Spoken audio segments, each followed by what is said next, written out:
Welcome to Volga Designs. My name is Reeve, and this is the first time we're actually showing a video. So we're going to start off with our prime and prep. As you can see, I'm not very versed at this, so I started off with a bit of light sanding and a bit of using an X-Acto knife to clean up all the nubs and all the little defects, using some resin and curing it into all the little holes or any kind of defects that I might have come across. So it's a lot of filling with resin, cutting, then sanding again, fill again, run, sand, and continue forward until I can actually get a nice smooth surface.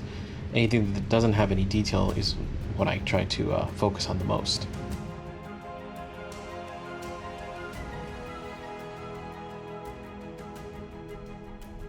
Every time I sand, I use a nice big brush to get all the dust out of the way to make sure that I knew what I was looking at. Resin was definitely the biggest filler that I had.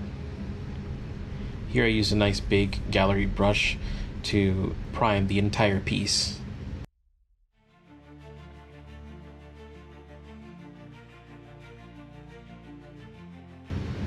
I had a few jams with it, still trying to learn it.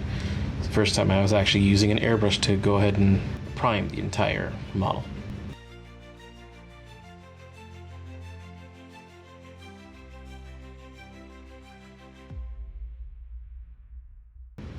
I made sure to go over it with 2 coats to make sure I got a nice deep black so that everything would stick perfectly. Here I moved on to the actual chest and upper body portion. Notice that I haven't even touched the face yet because I was a little worried that it wouldn't fit perfectly, so I wanted to make sure the body was at 100% before I even worked on the portrait.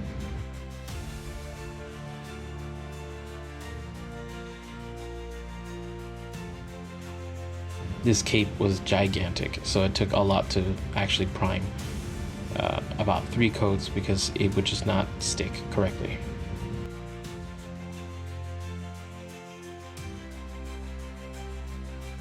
Here I'm actually filling in a printing error that happened. This little piece was a little too thin, so it snapped as soon as I had it. I used some epoxy putty, smashed it into that little corner, and then used a silicone rubber tool to go ahead and try and form it into the place that I needed it, using a little water to smooth it out, roll it out. I used the rolled tip,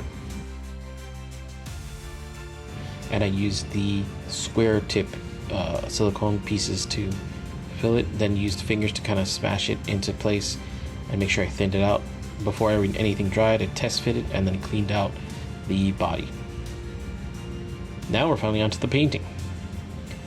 This is ultramarine blue from Hobby Paint.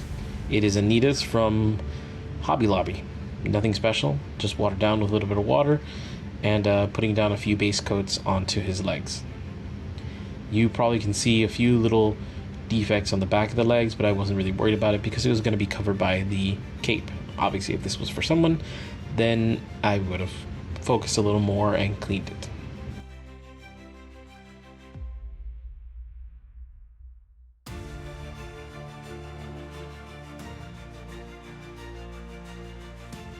Moving on to the body, I'm just keeping solid colors, putting on solid coats,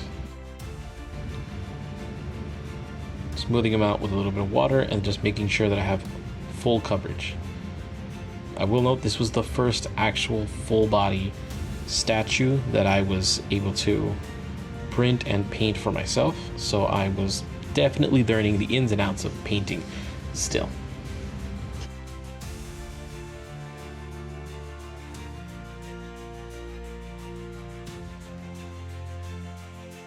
Also of recording because, as you can see, I'm off to the bottom left of the actual video. So here we're doing red. So to do red, you have to do white, because red will come out like a crimson and over black, but over white you'll get a nice bright red.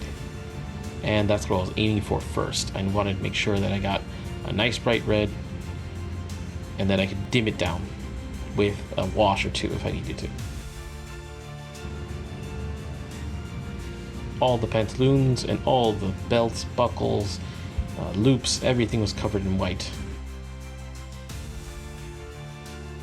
Of course, the emblem that is white and yellow. Yellow is notoriously hard to paint over black.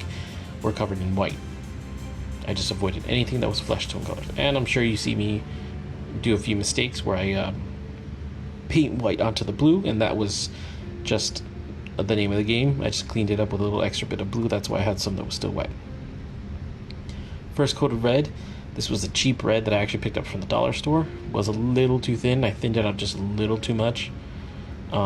So it took me a lot of progressive layers on top of it to make sure that everything sort of fit in and was uniform.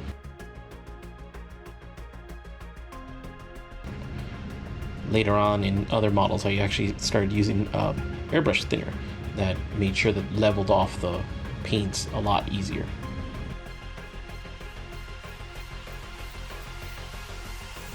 This did jump a little bit ahead. Unfortunately, I lost the footage for the emblem itself, but it's basically the same coats of red, coats of yellow, and made sure to clean it all up. Here I'm doing some gap filling. I noticed that afterwards the cape and the actual main body did not fit, so I had to go back even after I had painted everything and fill everything in with epoxy putty and sand everything into place. I tried to localize it only to where I needed to fix the seam, and paint it over with red. Here are the skin tone colors. Started off with a nice dark carne color from Vallejo. Then moved on to a base skin tone color, only spraying from one side, making sure to keep the undersides and any kind of deep creases with the original base color varnished, and now doing the yellow wash over it. So it's still a bit thick, but I dabbed it off pretty quickly, so I made sure to just sort of stain or tint the color. I started off with yellow, but in hindsight probably should have started with red. Even though you see me doing it now, yellow was a little thick, red was nice and runny, so it was able to run into the creases pretty well. I really liked the color at this point, but added on blue on top to make sure to finish and round out the washes.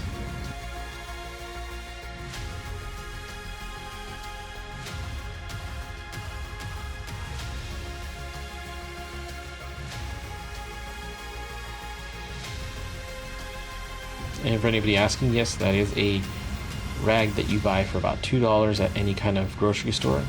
They're reusable. They're usually used for mops. I just cut it down to size. Added another red wash on top of the blue, left a little blue in there to give it kind of almost like a purple wash to try and mimic a little extra skin. And here's a close-up look of what it looks like now. Moving on, we're going to do the hair before touching the eyes, lips, or any other details. Full base black, nice and runny, making sure it flows on everything. Did all the big parts with a nice big bold brush and a nice thin brush for any of the closer areas, thin hairs, anything that would touch the actual skin itself. I even painted in little fake hairs that weren't sculpted. The red to tint into all of the creases. I didn't like how there was too bright.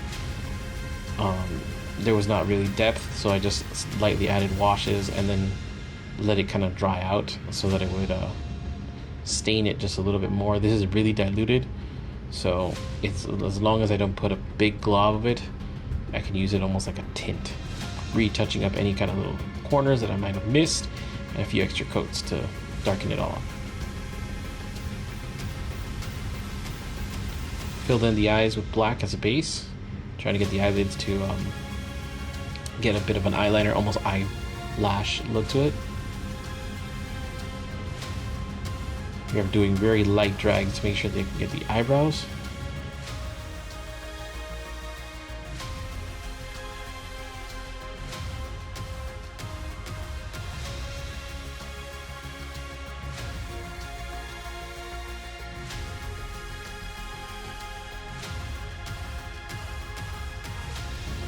Here just using some base white, no red in it unfortunately because I did not know about that trick up to this point.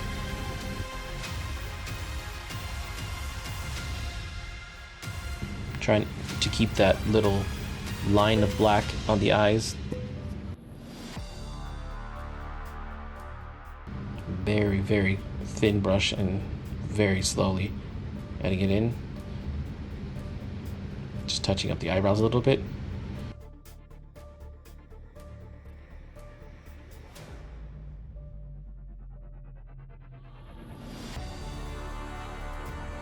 I used a micron pen to form the eyes. I figured it was a lot easier to do it this way than with a brush that would bend easily. I've seen people use permanent markers. Start off with a nice big bright blue, and since he had these sort of almost sea-like eyes, you'll see me add the blue in and then a light, very light tint of green towards the center of the eye.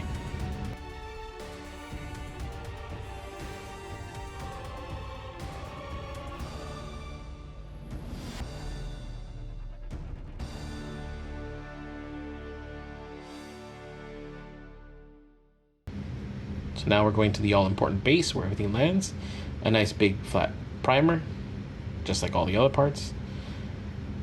Dabbed everything over with the silver because I thought I was going to make it very metallic, but I didn't feel like he should sand on a metallic base, so I only ever kept the bottom metallic parts.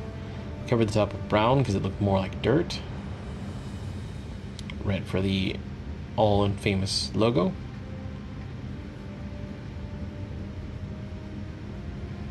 After about 5 coats, I just added a nice black wash on top. The whole base got a black wash basically.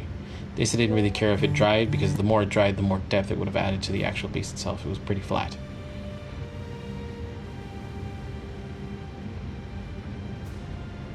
And now I added a black wash to the whole body. I know this is not the typical thing you would do, but I figured it'd give it an almost comic booky look if I did that.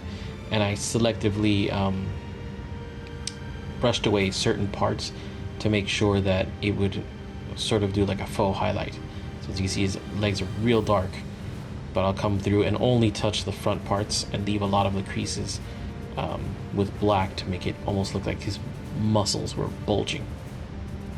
Total time on this entire model through printing was about 9 hours, and paint time all in all about a week to produce them.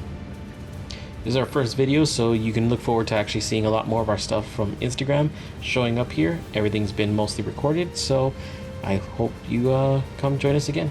See you next time.